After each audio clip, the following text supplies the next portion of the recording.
Metal Gear Solid 5: The Phantom Pain is the tremendously ambitious 11th canonical title of the Metal Gear saga, and will be the last to be helmed by series creator and revolutionary game designer Hideo Kojima.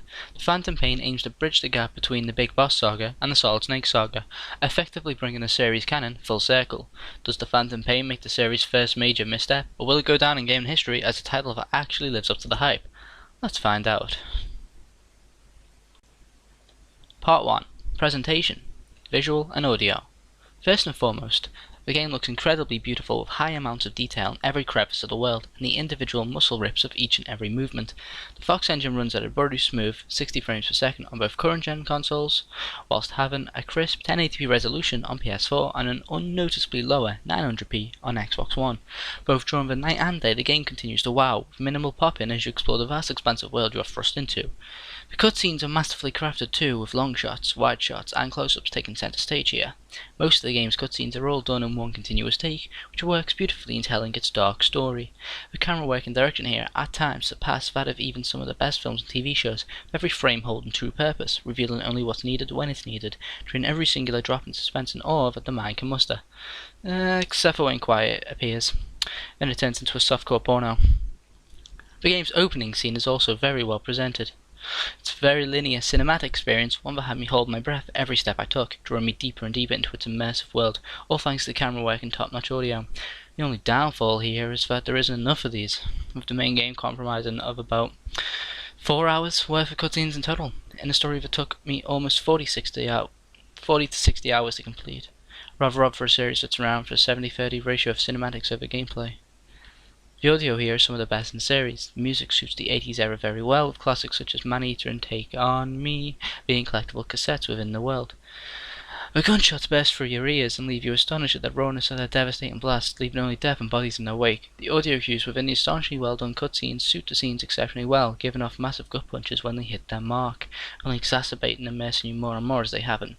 Voice acting is on top form too, with everyone giving off a memorable performance. James Horan as the game's antagonist Skullface is a perfect Bond villain, both hammy and menacing, with an underlying feel of hatred and loss.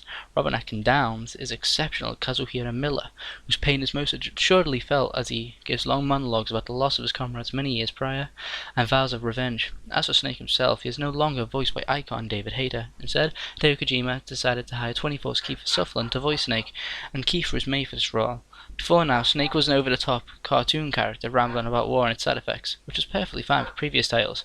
However, since The Phantom Pain is a much darker story than previous titles, change was needed, and Kiefer delivers. He gives an emotionally subtle performance, always sure of himself and very assertive as his role at Mother Base. Tensions rise and he keeps cool, but underneath, he's a broken man, trying to swallow his pain and looking towards the future. However, his lines come far and few between, with Kojima basing his character design off of Mad Max, with an action speak louder than words type model. For the most part it's unnoticeable, but it does get a bit awkward at times when you realise that Snake is barely acknowledging the speaker, with a few glances and looks towards the speakers instead. He does get more talkative in the third act of the game though, and each line is felt and strikes you right in the heart.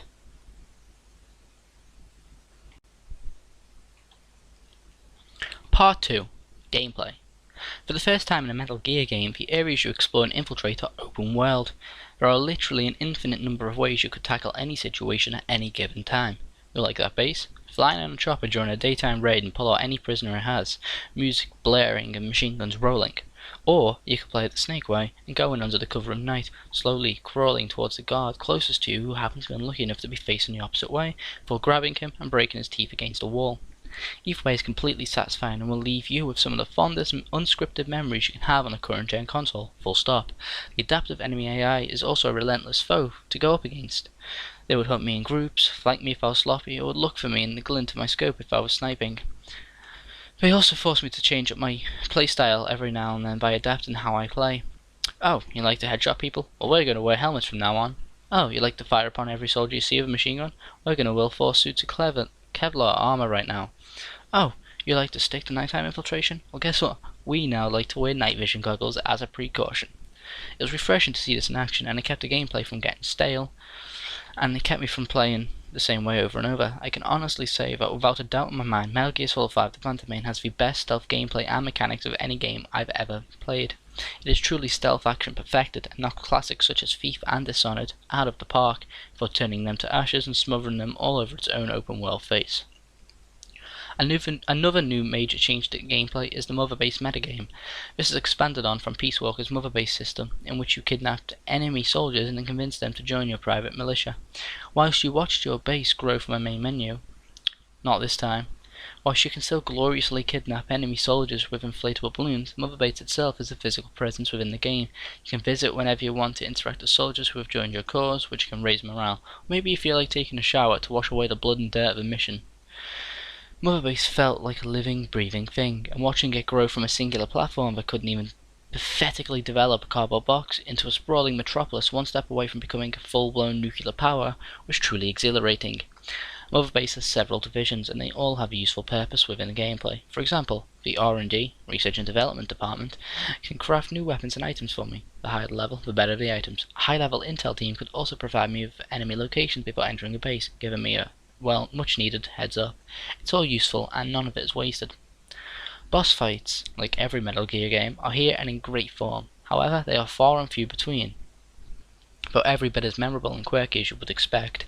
Whilst they are the most simple of the series, none require much any thought at all to accomplish, hardly any strategies, they are truly unique, and the characters themselves rank among some of the oddest in the series in terms of just character design. Finally, on the gameplay front, Metal Gear Solid 5 implements something called the buddy system.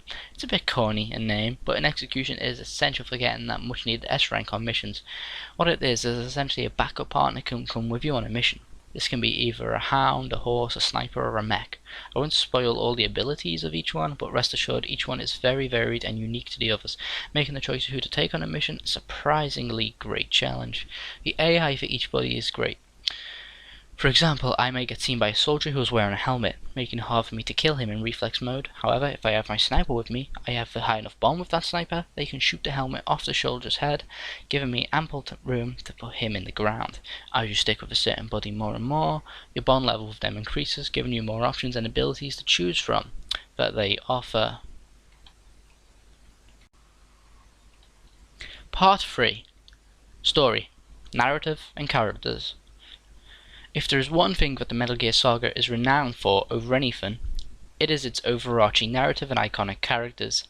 As convoluted and batshit insane as it is, the saga story has always had a sense of self-awareness, constantly breaking the fourth wall and talking to the player. While the Phantom Pain takes a much darker route, as we follow the downfall of series antagonist and this game's protagonist, Big Boss, going by the codename of Punished Venom Snake this time around. After awakening from a 9-year coma, which we learn the details of in Ground Zeroes, Snake is thrust back into action, and with his partner, Kazuhiro Miller, the two set out to get revenge against Skullface, a mysterious over-the-top villain who destroyed everything the two held dear, eventually. The pacing of the story opens with a bang and grinds to a halt for quite a few hours. The plot picks up steam every 8 or so hours of gameplay before halting again for another further 8, and continues this trend until the final few hours of the first chapter, which consists of the main story. Chapter 2 is a post-credit chapter where we finally see the downfall character arc, which, sadly, feels rather sudden, with little to no gradual build-up throughout the whole first chapter. I'm not saying Snake's reasons for turning to the dark side are unjustified, because they well and truly are, in an event that would break any man. Though I would like to have seen a Walter White or Tony Montana-esque downfall instead, getting carried away with the thought of revenge and such. Alas, it was not meant to be. Whilst we're on the villain side of things, Skullface himself, as I've mentioned, is the perfect Bond villain, and fits the story fine. I just wish he himself had more screen time, as every time he appeared, he stole the scene in every way. It's a shame because his character has a great backstory, and even though he looks like a one-dimensional villain on the outside, with his burnt face, cowboy hat, pantomime mask, he has his reasons for what he's doing, and sees himself as the hero of the story, which is always a great villain trait. Like I previously mentioned, the story here is much darker in tone, dealing with heavy-handed themes such as race, identity and revenge, which culminate in some of the most memorable moments in the entire series, one to grab you by the heart, rip it out before flattening of a giant metal foot. A drawback, however, like I said, with the boss battles, is that these moments are far and few between, with many of the main missions feeling like side objectives. Let's take down Cypher and Skullface and claim our revenge whilst on a dark and tragic journey into the bowels without a heaven itself, right after we fought some prisoners and deal with some annoying little Soviet pricks. However, When these moments do happen, they are exceptional, and often make you forget how many soldiers you had to Fulton and how much filler you had to charge through to get there. The story has about as many twists and turns as a normal Metal Gear game, but it's stretched out over a 60-hour campaign, so it feels like a whole lot less for a whole lot more. When, in reality, it's everything a Metal Gear story should have, with just a little bit too much generic filler in between all the madness. However, a few turns in particular may turn off many people from the game, with a divisive ending that will go down in gaming history as the one that broke the series' fanbase in half. It's love it or hate it. Personally, I love the ending due to its deeper and more subtle meanings. However, the way it is itself executed was rather forced and sloppy. I felt like it was thrown in at the last minute with no context or build-up, but as a standalone sequence, I can definitely see what it was going for, and that is what I appreciate about it, offering dark implications of the series' main canon. I will explain the ending in much greater detail in my next video, which will be an analysis of the ending. However, due to its subdued story and more play-driven focus, Hideo Kojima has resorted to letting all of the expositional talks and codec calls be reprimanded as cassette tapes. Many fans may miss the codec calls and long drawn-out sequences of just textbook dialogue being read out in a cutscene. However, they wouldn't have fit the game's pace, which has you in gameplay most of the time, like I previously said. I like to view the cassette tapes as codec calls themselves. However, instead of being forced upon you at a certain time in the story, which you may not have the time or patience to listen to, they are put aside for you to listen to at will, waiting for the perfect time when you're finally ready to listen to them.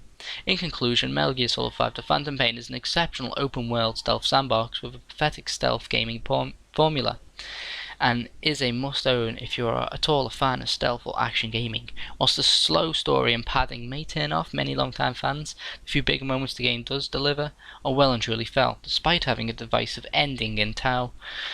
The game looks, feels, and acts like a true masterpiece, and will go down in gaming history not only as a great conclusion to a masterful franchise, but also as a game that revitalized the stealth genre whilst creating a new one at the same time. If the Phantom Pain is anything to go by, with Witcher 3 and Fallout 2, current gen gaming is finally stepping up its game, and the future looks well and truly good.